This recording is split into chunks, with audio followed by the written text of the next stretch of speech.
Fast cars, big houses, and private jets have long been the trademark of a billionaire. But contributing to social causes, setting up charities, and think tanks is now equally synonymous with the world's 1%. I looked at how the minority are impacting the majority.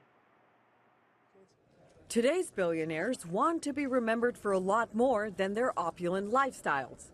Their generosity. According to Forbes, some of the world's best-known billionaires are also the most generous. Bill Gates, Warren Buffett, Facebook's Mark Zuckerberg, and former New York Mayor Michael Bloomberg are just some of the famous faces who have donated hundreds of millions of dollars to charities, supporting everything from healthcare to education. Today, more than 120 billionaires have signed up to the Giving Pledge, a campaign that was started by Bill Gates and Warren Buffett in order to persuade some of the world's wealthiest people to donate over half of their wealth. Apple CEO Tim Cook, Tesla CEO Elon Musk, eBay founder Pierre Omidyar, and the founder of Bergeron Holdings, Nicholas Bergeron, have all signed the Giving Pledge. The history of the West in the post-World War II era, philanthropy was in some disrepute. There was a sense that the welfare state and a more expansive social service network by government was going to supplant philanthropy, that it was yesterday. And now we're seeing a return to the philosophy of Andrew Carnegie, who wrote a book in 1890 called The Gospel of Wealth. And he said, "He who dies rich dies disgraced."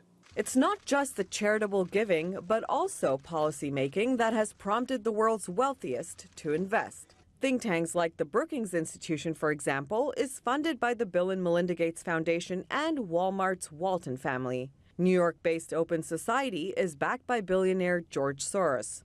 And there are others, like Nicholas Bergeron, who founded the Bergeron Institute on Governance, a think tank aimed at implementing ideas of good governance.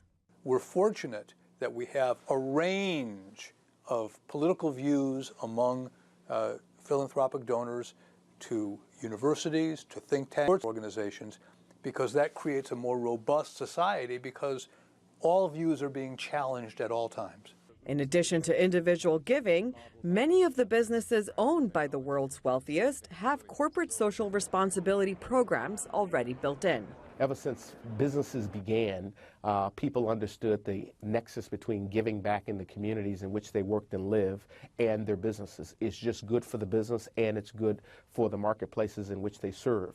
I think the public expects organizations to be socially responsible in whatever ways they choose. They don't begrudge you on what you choose to give back in. Today, there are almost 2,000 billionaires around the world, and fewer than 20% have signed up to the Giving Pledge.